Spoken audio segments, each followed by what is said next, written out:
hapon na ito, no? Pero, hindi nila tayo matitinag dahil ganito ang weather sa Pilipinas. So, sanay tayo. Tama? Okay, so ba't kayo nandyan? Ang daya nyo.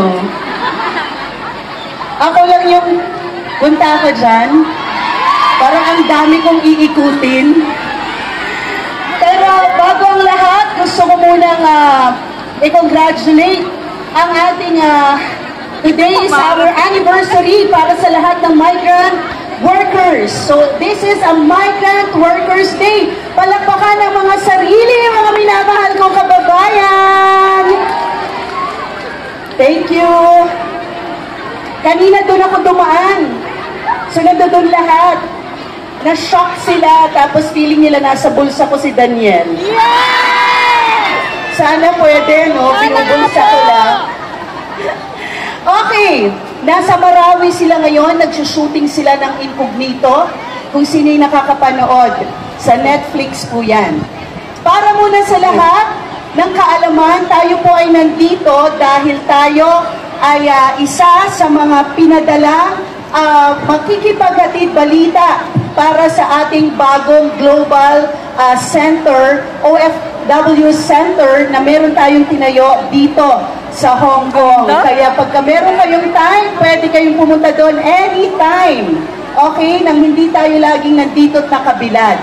So yan ang kauna-unahang programa ng ating gobyerno na ngayon lamang nangyari at napakatagal na nating pangarap na meron tayong sarili OFW Center! Ayan, gusto ko yan. O, si ate naman makaharap. Ate, okay lang ate. Ate, okay lang. Okay. So, kantaan muna tayo, ha? Ay, siya? Hindi ako. Ang gagawin ko dyan. Oh, okay. So, nandito, bayanihan. Palakas po. Lumapit na yung mga tao. Okay, paulit po. Sorry, hindi ko naririnig yung...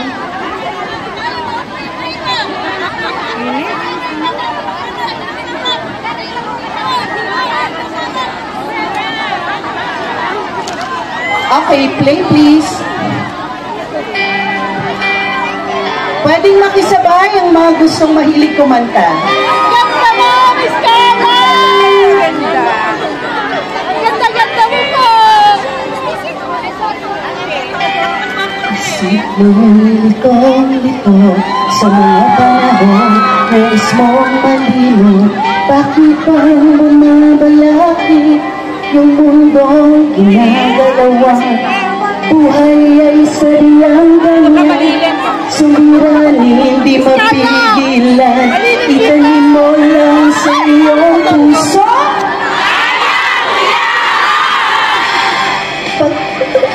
Alinlangan, gumugulo sa isipan.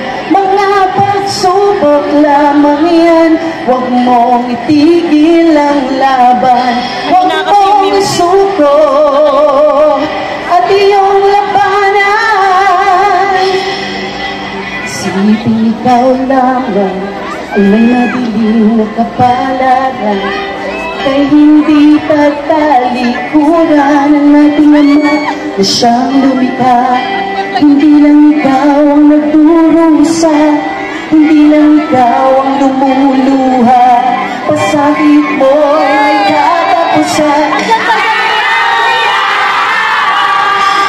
Pagkabigot, alinlangan, gumugulo sa isipan. Mga pagsubok lamang yan, huwag mong itigil ang laban. Picture!